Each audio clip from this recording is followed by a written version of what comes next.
क्या इमरान को खुद एक शायर को एक पार्टी का गुलाम बनना पड़ा ताकि उनकी आवाज मैग्नीफाई हो? कई शायर ऐसे हैं जो आज भी ये मानते हैं कि हमें पार्टी और सियासत से कुछ नहीं लेना देना और उनकी कलम में क्या कम ताकत है। पहले तो आपके सवाल में जो शब्द है, आप आज तक में नौकरी कर रही हैं तो आज तक की गुलाम थोड़े ही है।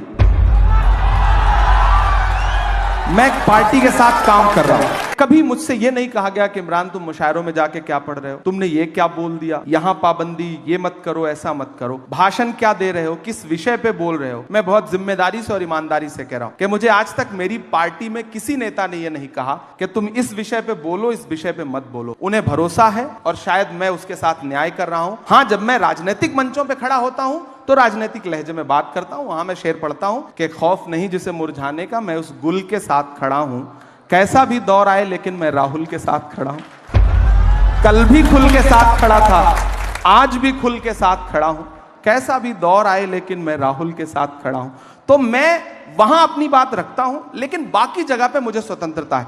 इतनी तारीफ मैं कांग्रेस पार्टी की इसलिए करूंगा, जो अपनी पुरानी आपकी दुनिया है उस दुनिया को छोड़ो मत, राजनीति में आकर के पूरी तरह से राजनीति के मत हो जाओ। मुझे ये चीज मतलब ये राहुल जी ने मुझसे कही है, मैं इस मंच पे ये मतलब बता रहा हूं, तो मुझे ये चीज अच्छी लगती है। वो इतनी स्वतंत्रता वहां पर है कि आप लिख पढ़ सकते हैं, बाकी जगहों पे मुश्किल है। हम लोग तो ऐसी दुनिया से आए हैं गांव में कि अगर आपके खिलाफ आपके अच्छे अच्छे जो पोस्ट हैं उस पर जो कमेंट आते हैं उसको अगर मतलब माँ और पिताजी पढ़ लें तो शायद आपका सोशल मीडिया छुड़वा दें कि बंद करो ये सब, ये क्या तमाशा है। लेकिन आपको जीना भी है, मीडिया तो आपको दिखाएगा नहीं, तो सोशल मीडिया का सहारा भी लेना है। तो ऐसे में हमारे पास माध्यम क्या है? हमें लोगों के पास जाने के लिए एक तो मंच है, दूसरा वो वाला प्रपंच है, तो उससे निपटना ही है। तो आप कैसे पार पा सकते हैं? यही सुंदरता है। ये नया भारत है, ये घर में घुस के मारता है। यहाँ पे बैठे हैं, मंच हमारा है, बाकियों का भड़ास यहाँ मत निकालिए। हम यहाँ अगर आए हैं ना तो आपने हमें बुलाया है, हम तब आए हैं। बिल्कुल हमारे मेहमान हैं आप। हमने कितने सांचों में ढल के आए हैं, कितने सांचों में ढल के आए हैं, ख्वाब की तरह पल के आए हैं। तुम सिफारिश से जहां पहुंचे हो, हम वहां खुद ही चल के आए हैं।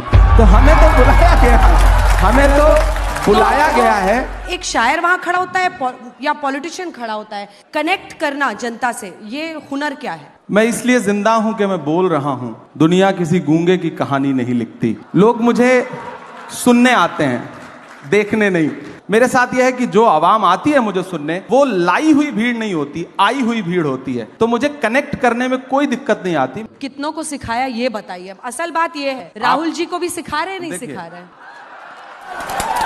सबसे पहले तो मैं देश की पार्लियामेंट में पहुंचा हूं और पिछले 2 साल की पार्लियामेंट की तमाम जो स्पीचेस हैं उठा के देखिए, आपको लगेगा कि सारे लोग शायरी सुना रहे हैं। खड़गे साहब शायरी सुना रहे हैं, धनखड़ साहब शायरी सुना रहे हैं। एक दिन तो धनखड़ साहब ने यानी चेयरमैन साहब ने राज्यसभा के फाइनेंस मिनिस्टर से कहा कि क्या इमरान प्रतापगढ़ी की शायरी पे टैक्स लग सकता है क्या? वो आप वो वीडियो उठा करके दे दीजिएगा। तो आप कोई भी शेर सुनाता जिसको मैंने शेर ना भी लिख के दिया हो, तो चेयरमैन साहब को ये लगता है कि मैंने ही लिख के दिया होगा। तो एक शायराना सा माहौल बना है और मुझे लगता है कि ये अच्छी बात है। मुझे लगता है कि मोदी जी भी शायरी सुनाते हैं कभी कभी, अडवाणी जी ने भी कभी कभी शायरी सुनाई है। तो मुझे लग रहा है कि आने वाले दिनों में और कुछ लोग सुनाने लगेंगे। मैं तो कोशिश करूंगा कि राहुल जी भी सुनाने। अब अडवाणी जी का क्रेडिट मत लेने लगिएगा। हम किसी की क्रेडिट नहीं ले रहे हैं, उसकी क्रेडिट हम आपको दे रहे हैं।